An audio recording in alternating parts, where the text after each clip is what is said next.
Okay, so let's talk about roadkill. At this time of year, all of our animals are a little bit horny. Spring, summer, that's how they go. And so a lot of them are out wandering at the moment. You can have roadkill at any time of year, but it's more of a risk at the moment. So kangaroos, koalas, wombats, turtles, echidnas, they're all out there crossing the roads. Unfortunately, we've kind of dissected their natural area with our roads and things, and they've got to get from A to B some of the time. So we just really want people to be alert to the fact that these creatures are out there. Particularly, they're inclined to move at sunrise and sunset. And if you see one, particularly with kangaroos, there's more than likely to be more around. So even if you manage to navigate safely past one kangaroo, do be alert because there will be others out there. I've read an assessment that they think something like 10 million animals are killed by roadkill in the country horrible. every year. And that's only the ones that are killed. That's not the injured ones. So please drive slowly. Think about the wildlife. And also at night, be really cautious because so many of our mammals are out at night. That's right. Yeah. So, yes, it's very, very important that we don't race around the countryside thinking we own the joint because actually they own the joint too. That's right. And they say that just because you see quite a lot of roadkill of a particular animal in an area doesn't actually mean that that animal is abundant. In Cradle Mountain, a particular variety of quoll became locally extinct when they asphalted the road that had previously just been a rough road that people had to drive on carefully. Oh, right. So I noticed too in Sydney, Warringah Road that goes through a beautiful piece of forest. And I noticed when I first started going down there to work that they were lots of roadkill, swamp wallabies and possums.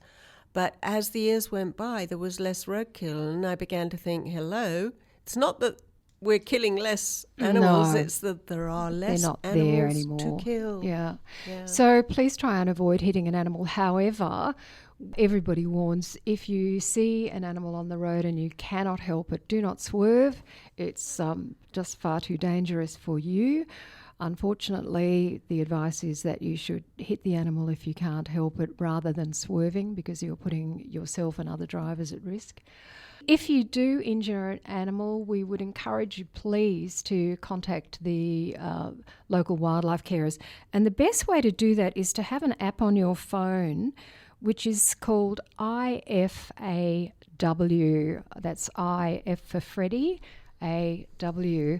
It's a great little app for our area in particular. If you open it up, it's got immediate access to carers' phone numbers and they can advise you about what to do with the injured animal.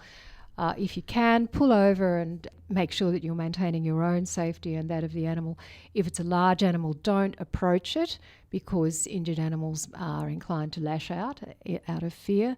But contact the wildlife carers and let them know what's happened and they'll be able to advise you the best course of action for that animal. One of our friends who knows stuff told me that she recently saw an injured echidna on the road and she was doing a U-turn to go back and help assist it, and by the time she turned back, a couple of tradies had gotten out of their ute. They'd put on their high-vis jackets, they'd put out one of those amber triangles warning people, they got their kit out and they were already managing the animal, which is that's great wonderful. to hear. Yeah. If you're highly motivated and you live in the Highlands, you can go online on YouTube and you can find plenty of training about how to do pouch checks on injured animals, kangaroos and wallabies and so on. And those skills are really helpful. So if you're inclined to get into it, please do. But pick up the i4 app or pop it on your phone. It's also able to be used to report dead animals so that we can be putting together a record of the areas where there's the highest risk of animals being injured and potentially do some preventive actions to ensure that animals are kept more safe in those regions.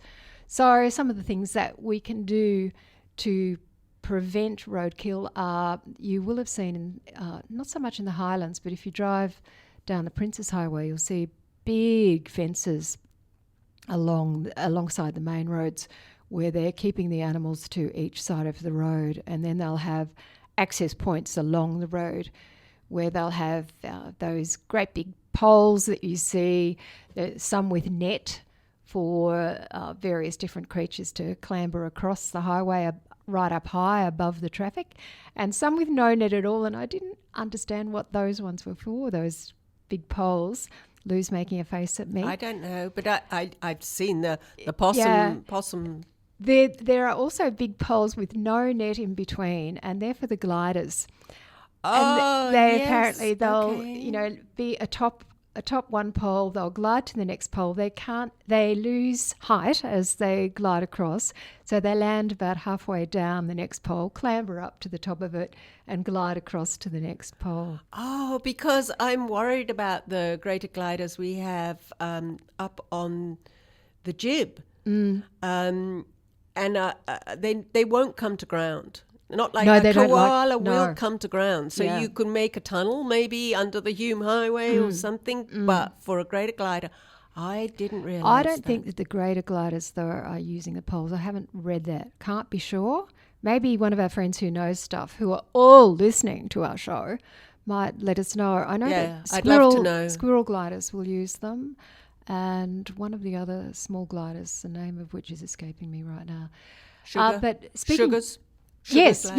In fact, it is.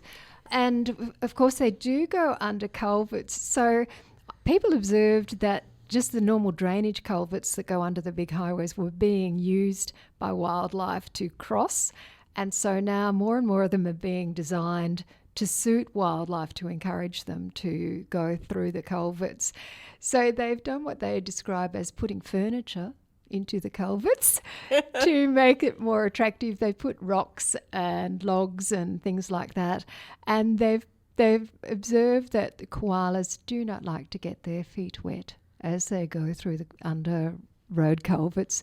So they've put wooden ledges in some of the culverts so that the koalas can take kind of an elevated walkway through the culvert. Yeah. But great ideas. We need more of this stuff. Yeah, we need more of that stuff. And it would be lovely to have something going over the Hume Highway. I think that every time when I see all this beautiful bush on both sides and this highway just cutting straight through the middle of it. Yeah. There are, nowadays there are more and more of those beautiful wildlife bridges that are being built. There's some lovely ones in Queensland. And in fact, maybe have a look on YouTube for Wildlife Bridges Australia, and you'll see some fabulous designs. It would be really good to see more of them around the country. It would, especially here in the Highlands. Yes. We wanted to just add to our recording about roadkill that a wildlife carer has advised me recently that often people come across an injured animal and let the carers know that the animal is there, but then the person who's reported the sighting hasn't got time to stay, unfortunately, with the animal and keep an eye on it. Injured animals will often move away from the spot where they've been seen, and the poor old wildlife carers come along to rescue the animal and can't find it. So they ask that if you possibly can, if you have to leave the area, can you please mark a tree or put something distinctive in the immediate area where the animal was injured, so that the wildlife carers have got a little bit of hope of actually finding the animal. So you told me recently that you can get some of that Dayglow tape, but it's organic. It's biodegradable. Biodegradable. Yeah. So where can you get that? Bunnings, maybe? Good question. I don't know, but I do know that biodegradable tape exists. It'd be great for people to have it in their car. In their car, yeah. Yes. Okay, so I'll add that to my wildlife kit. Please do. Along with the towel, the box, the app on the phone, i4 app on the phone. I've got i4 on the phone. I'm not sure if I know how to use it. It's pretty easy, Lou. I think you're up for it.